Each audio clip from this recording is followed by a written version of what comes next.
Welcome to KREM 2 News at noon. I'm Amanda Rowley. Today we are tracking 3 wildfires burning across eastern Washington. Right now, a 3,000-acre fire is burning near Central Ferry. That's about 25 miles west of Pullman. And we have an update on the Williams Lake fire. Level 3 evacuation areas have expanded as the fire continues to threaten dozens of homes.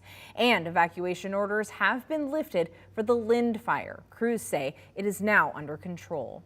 Starting with the wildfire burning near Central Ferry, Level 2 and Level 3 evacuations are in effect right now. According to the State Fire Marshal's office, homes and crops, as well as railroad and critical infrastructure, are threatened, and the cause of fire is still under investigation. Of course, this is a developing story, and we'll bring you updates as we receive them. Now, as we mentioned, Level 3 evacuation areas have expanded for the Williams Lake fire. KREM 2's Malia Kamal has an update from the fire line this afternoon.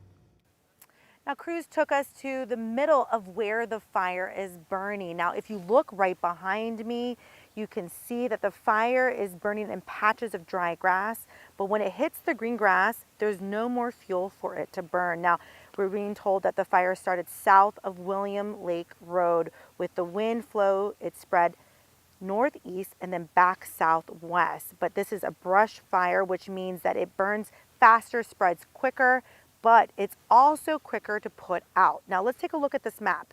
Anyone living in the area shaded red should evacuate right away. The Level 2 evacuations also changed. Those are in yellow. If you live in that zone, you need to prepare to leave. This impacts people living east and south of Badger Lake and on both sides of William Lake Road. Cheney High School is open right now for evacuees. Now, I spoke with the public information officer that gives us some insight as to how crews are going to battle the fire today. Plan for the day, the crews are going to continue working on mop-up operations around structures and securing the fire line perimeter. The only thing that's going to be a challenge for us moving forward right now, like I said, weather's favorable, but terrain and rocky conditions are going to be an issue. Fire crews are still struggling to contain the fire. The Department of Natural Resources say that the fire is not controlled and that they have about 10% contained by fire lines. Now, 3 structures and a fire engine have been damaged. About 100 homes, barns, and outbuildings are still threatened. The fire is estimated to have burned over 1,600 acres of land. Now, looking forward, the winds are better and it's not as hot. And so that means it's good for the firefighters as far as battling this blaze. It's just favorable conditions. And I was also told that they will be doing a grid of this fire to look for hot spots. In Cheney, Malia Kamal, KREM 2 News. Now to the wildfire in Lind. Fire officials lifted evacuation orders, saying it is now under control, but many are still trying to get back on their feet after leaving everything behind. The fire started just before noon yesterday and quickly grew to more than 2,500 acres. The entire town was ordered to evacuate as the fire destroyed multiple homes and buildings. One resident was in Ritzville when he learned flames were approaching his home. Right when I closed the trailer on the dog, getting it safe, I started running into the house. The sheriff said, no, look in the backyard. Flames are already at the backyard. Fire crews remained on scene overnight to make sure hot spots throughout the town didn't create other fires. Now, several of the fires across our region have evacuations right now. And when it comes to wildfires, understanding the meaning of each evacuation level could be critical once flames start to spread. Here's a breakdown of each evacuation level. The 3 levels of evacuations. Level 1, evacuation or protection alert. A wildfire threat is in your area. Consider planning and/or packing in the event an evacuation becomes necessary. Level 2, evacuation warning or notice. High probability of a need to evacuate. Prepare now by packing necessary items and preparing your family, pets, and vehicle for a potential departure. Move persons with mobility or medical issues, and move livestock or large animals to a safe place now. Level 3, evacuation request or order.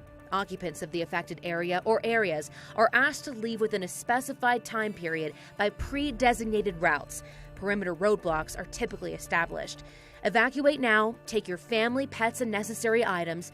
Check in with your local Red Cross shelter in case family is looking for you. And drive with your lights on, safely and slowly, remaining aware of your surroundings as you leave. Now, as these fires are actively burning, we know the situation on the ground can quickly change. But for the very latest on evacuation orders, acres burned, and even the KREM 2 forecast, remember, you can always go to KREM.com. You can also text us the word fire, and we'll send a link with all of that information straight to your phone. Taking a live look outside now at Silverwood. Looks like a nice sunny day to be at the park and a great way to kick off the weekend.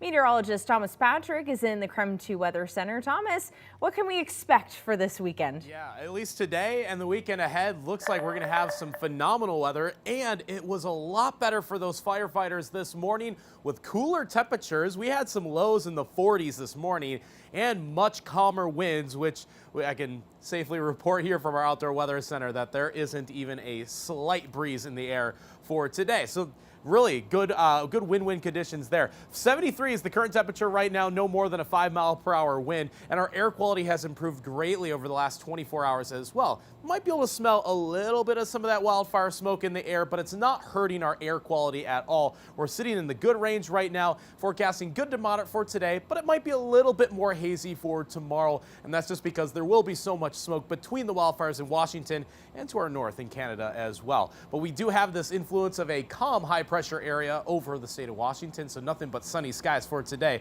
But I'll tell you what, we're tracking some very hot weather come next week. The first excessive heat watch is already issued for parts of the inland northwest, as we are easily forecasting highs in the triple digits. And we'll show you how long our next heat wave is going to be lasting in just a couple minutes.